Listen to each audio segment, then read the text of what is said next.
Namaskar. Today we shall be studying about one of the very basic concepts of chemistry for class 10th, that is types of chemical equations. Children, you must have seen a large number of chemical reactions so far, or you must have represented those reactions in the form of chemical equations on paper. Have you ever wondered, are all of them of the same type, or there is some inherent differences between those different equations that you have studied so far? Well, this is what we shall be studying during the course of this lecture. The first type of chemical reactions that we shall be focusing now is combination reactions. See, in combination reactions, two or more elements or compounds combine together to form a single product. Remember, the reactants can be two or more, but the product has to be a single compound. If the product formed is more than one, then that reaction cannot be an example of a combination reaction. It can be anything else but a combination reaction. Okay. Now there are various possibilities, options available in which the reactants can or the types of reactants can be taken as. For example, the combining reactants could be both elements. For example, carbon plus oxygen reacting together to form carbon monoxide, magnesium plus oxygen joining together to form magnesium oxide, or hydrogen plus oxygen joining together to form water. So in all these three cases, what we see, the reactants are both elements. Okay. Now there is another option available. Both the reactants can be compounds as well. For example, when ammonia reacts with HCl, the product form is ammonium chloride. Similarly, when calcium oxide reacts or combines together with carbon dioxide, the product is calcium carbonate, a single product. Now, the third option available is a mix of the above two types of reactions. That is, we can have a case where a compound is joining together with an element. For example, as you can see on the screen, carbon monoxide is joining together with oxygen to form carbon dioxide, or sulfur dioxide joining together with oxygen to form sulfur trioxide. We can have numerous other examples of combination reactions. We have just taken a few of those representatives for discussion here. Now, you must have observed one thing also here. All these combination reactions that we have discussed so far are exothermic reactions. Okay, so we can have a generalized statement here that combination reactions are generally exothermic.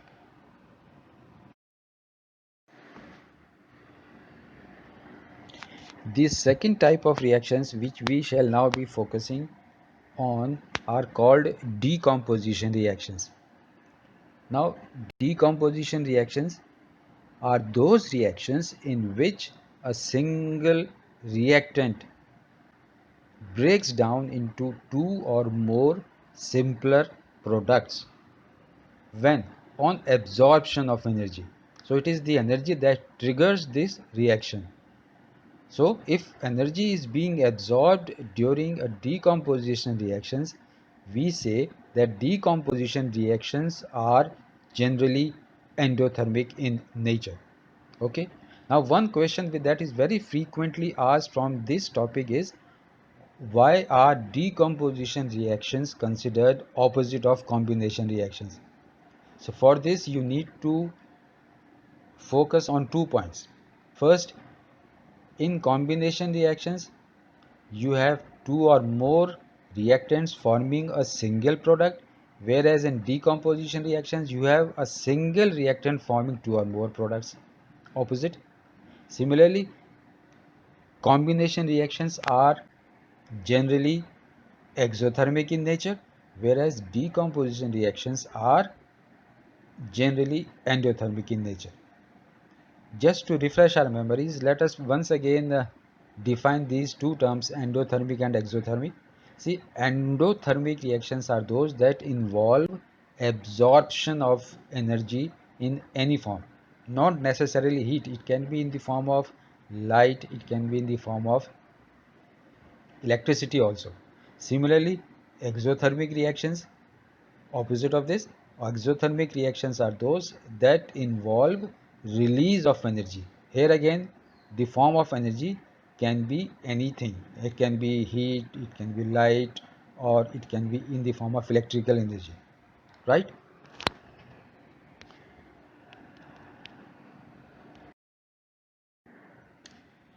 Now, depending on the form in which the energy is absorbed by a decomposition reaction, it can be classified into three different types. The first of them is thermal decomposition reaction. Here, the energy that is absorbed and that triggers the decomposition reaction is in the form of heat. And we all know, we often use the word thermal for heat. Hence, these reactions have derived this name, thermal decomposition reactions, practically meaning decomposition reactions triggered by heat. Okay, now we have a few examples in our book. Both of these examples are very important in the sense that they both involve change in color during the course of the reaction.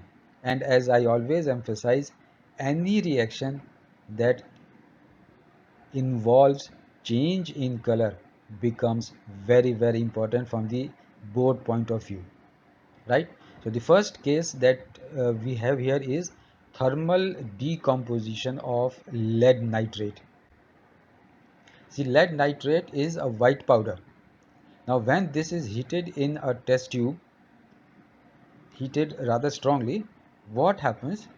The white powder changes its color to a yellowish powder with the evolution of brown fumes. See, all here in all means all the three species involved have a typical color. So you have to be very cautious in noting down these colors. A white powder changing to a yellow powder with evolution of brown fumes. Now this equation you also need to remember: lead nitrate decomposing into lead oxide, which is yellow in color, and nitrogen dioxide, brown fumes. And if also uh, oxygen gas is produced, but since it is colorless and odorless, we uh, cannot feel the presence of oxygen easily. Nitrogen dioxide becomes the predominant visible gas because of its color, right? Now you need to know the equation, learn how to balance it, and also remember the changes in color accompanying the reaction, right? Another example that we have is that of thermal decomposition of ferrous sulfate. Ferrous, it is not ferric, ferrous sulfate. So iron here has a valency of 2, so FeSO4.7H2O. This is light green in color. So when this is heated mildly, what happens is this 7 water molecules that you see attached with ferrous sulfate, called as water of crystallization, on mild heating, these water molecules evaporate, leaving behind a residue of ferrous sulfate, which is white in color. So the first color changes from light green to white. Okay. Then on strong heating it further, we see that ferrous sulfate now decomposes into ferric oxide, sulfur dioxide, and sulfur trioxide.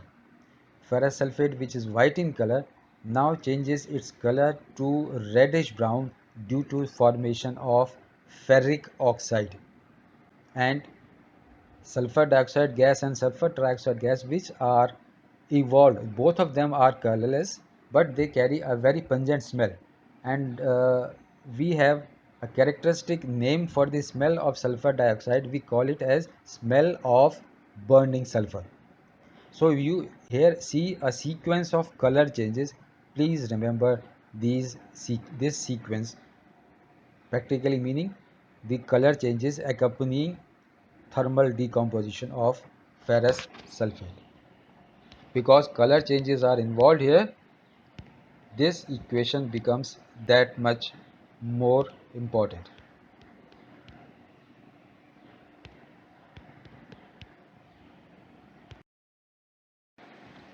The second type of thermal decomposition reaction is electrolytic decomposition.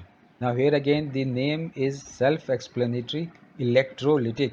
That means it has got to do something with electricity, right? So here these are examples of thermal decomposition reactions where the decomposition is triggered by electrical energy. And the most common word that we use for such type of reactions is electrolysis, right? We uh, we have often heard of electrolysis of water, and what practically is happening in such a case is water molecule breaking down into hydrogen and oxygen. What you need to carefully observe here is the amount of hydrogen formed is twice the amount of oxygen. If you look at the balanced equation, you see 2 written just before hydrogen. That means for every 2 moles of water decomposing, we have 2 moles of hydrogen and 1 mole of oxygen formed.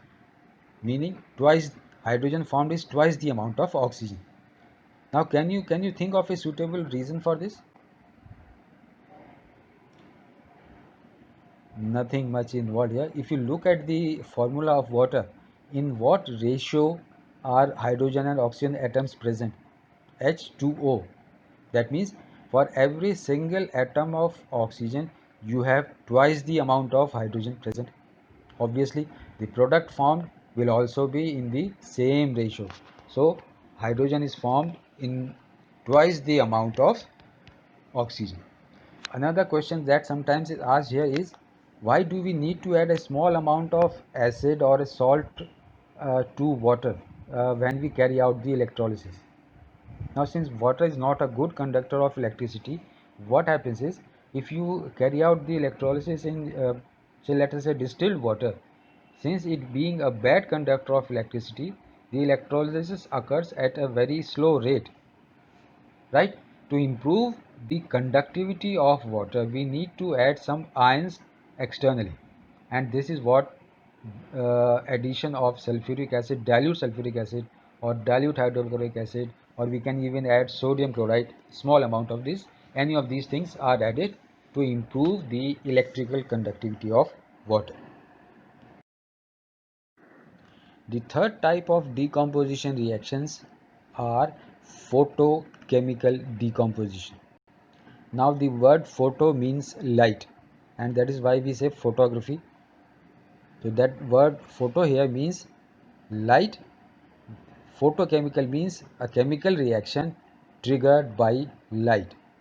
Hence, the definition for such decomposition reactions can be that photochemical decomposition reactions are those in which the energy is absorbed in the form of light.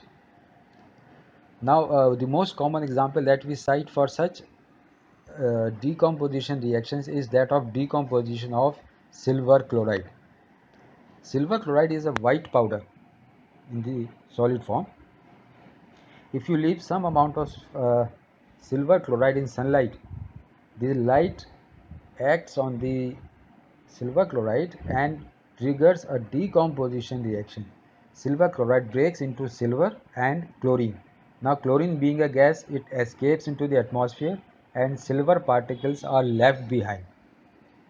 So this again is a cause for change in color.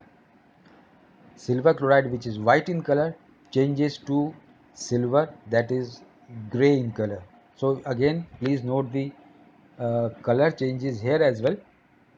Now this reaction has rather had a very important commercial use, that was in black and white photography.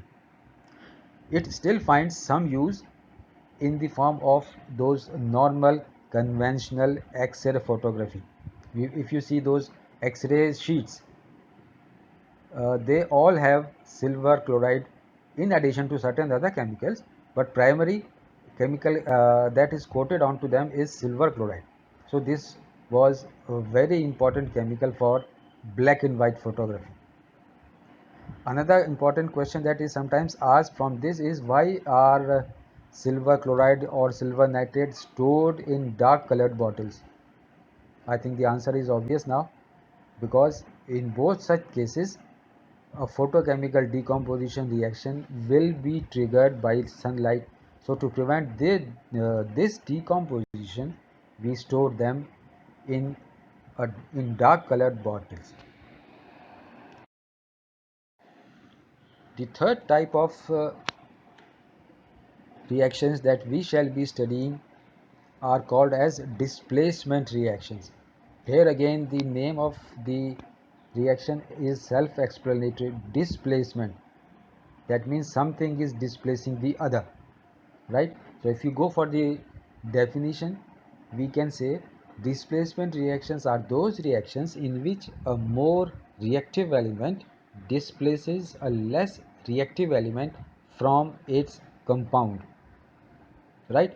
So essential condition is the presence of a more reactive element. Only a more reactive element can displace a less reactive element, and not vice versa.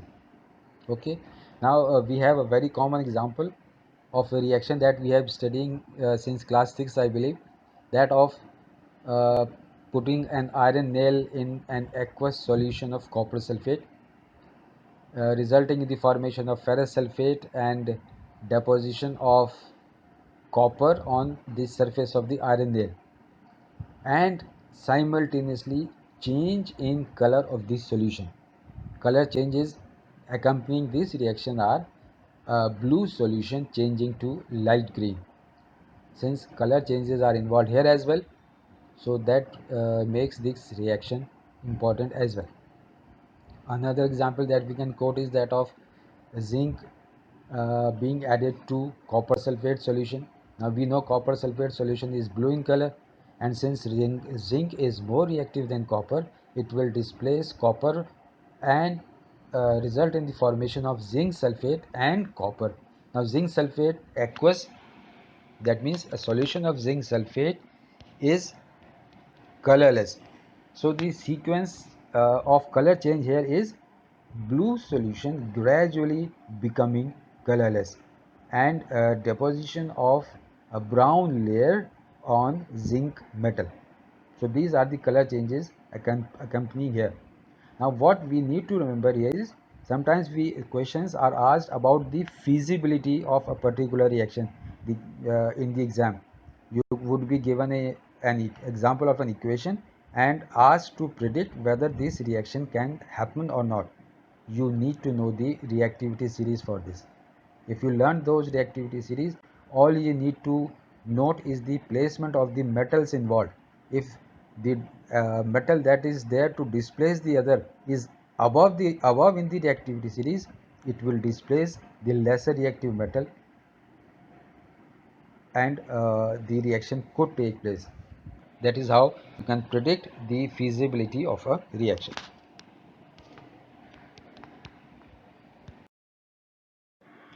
The fourth type of reaction that we shall be discussing is double displacement reaction.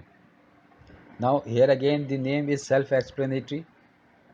If the previous one was a simple displacement or a single displacement, here we have double displacement. That means two displacements are occurring simultaneously. So if you go for the definition, we would say those reactions in which two ionic compounds exchange their ions to form new compounds. What actually is happening? the reactants interchange or exchange their ions. So two exchanges occurring simultaneously, hence the name double displacement. Okay, so we have two commonly available examples here, that of barium chloride and sodium sulfate, resulting in the formation of a white precipitate of barium sulfate. Now if you see, barium was had rather chloride as its neighbor. In the product it now has sulfate. Similarly, sodium had sulfate as its partner in the reactant, and it now has chloride. So we see two exchanges occurring here, hence it is an example of a double displacement reaction. Now another term that can be referred here is, what are precipitation reactions? See, what do we see in both the examples that we have taken here is a precipitate is formed. So these examples, these two examples that we have quoted here are also examples of precipitation reactions. And if you want to define precipitation reactions, these are those reactions in which one of the products is insoluble in the medium or the solvent in which the reaction is occurring. The fifth type of reactions that we shall be studying are called as oxidation and reduction reactions. In order to be able to understand them, we should first know the meaning of the terms oxidation and reduction. See, oxidation means addition of oxygen or removal of hydrogen. Here, oxygen and hydrogen have opposite nature. Addition of one is is synonymous with removal of the other. So, oxidation means addition of oxygen or removal of hydrogen. Now we can, I think, guess what reduction would mean. Reduction means removal of oxygen or addition of hydrogen. So these are the two elementary definition of the terms oxidation and reduction. See, their definition has evolved, and the current definition for oxidation and reduction revolves around charges. So the latest definition for oxidation means removal of electrons, and for reduction means addition of electrons. But in class 10th level, the NCERT book does not mention this electronic definition. So we shall be focusing on the definition involving oxygen and hydrogen only. Now let us try to study this with the help of examples. Copper, when copper is heated in air, a color change happens, that is, the brown color of copper changes to black. Why? Due to the formation of a layer of copper oxide on its surface. Now if you try to match this reaction with the two terms that we have studied, what do we see here? Copper is now gaining oxygen.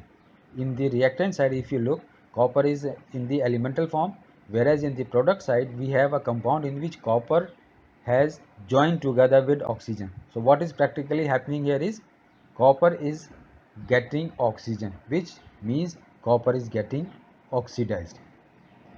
Now if the product form here, copper oxide, is heated with hydrogen, what happens is hydrogen here takes away the oxygen from copper oxide, and the brown color of copper is restored. Now let us again try to see what is getting oxidized and reduced here. Copper oxide as a reactant had oxygen with it, but in the product oxygen has been taken away by hydrogen. So what is happening here? Copper oxide has lost oxygen, so it is a case of reduction. Now take the example case of hydrogen. Hydrogen was an element, but in the product side, it has now joined with oxygen. So hydrogen has gained oxygen. So hydrogen is getting oxidized. Summing up, copper oxide is getting reduced, whereas hydrogen is getting oxidized. Right? So this reaction, we can clearly see oxidation and reduction both happening together. In fact, in all reactions involving oxidation and reduction, these two processes always, I emphasize, always occur simultaneously. We can never have a case where only oxidation or only reduction occurs. Both, I repeat, both always happen together, but on different species, right? So oxidation and reduction processes are clubbed together into a single word called redox. Red comes from reduction and OX comes from oxidation. So oxidation and reduction reactions are also called as redox reactions. Clear? Now we need to familiarize ourselves with two another terms, oxidizing agent and reducing agent. Now these two terms again give sufficient hint as to what they would mean. Oxidizing agent, an agent that brings about oxidation, right? So if you go for the definition, oxidizing agent is a substance that oxidizes some other substance, right? But if it oxidizes something else, it itself will get reduced, right? Similarly, a reducing agent is one that reduces some other species, but if it reduces something else, it itself gets oxidized. Summing up, a substance that undergoes reduction is an oxidizing agent, and a substance that undergoes oxidation is a reducing agent. See, to understand this, you need to emphasize on the fact that anything which is getting reduced is oxidizing something else. So what happens with a species? The opposite it does to the other species. Clear? Let us take the example of uh, ferric oxide reacting with aluminium, resulting in the formation of Fe and Al2O3. See, look here. Fe2O3 here has oxygen. This is being taken away by aluminium, right? Now Fe2O3 is giving oxygen to aluminium. So what is it doing? It is oxidizing aluminium, but in the process it is losing oxygen. So itself it is getting reduced, but it is oxidizing aluminium. Similarly, if you look at aluminium, it is getting oxidized because it is getting oxygen, but when it is getting oxidized, it is taking oxygen away from ferric oxide, right? So if it is getting oxidized, it is reducing ferric oxide. I hope I could succeed in bringing home the point of oxidizing and reducing agent. And just in case you have a doubt, we can always meet together again and clear our doubts. Thank you.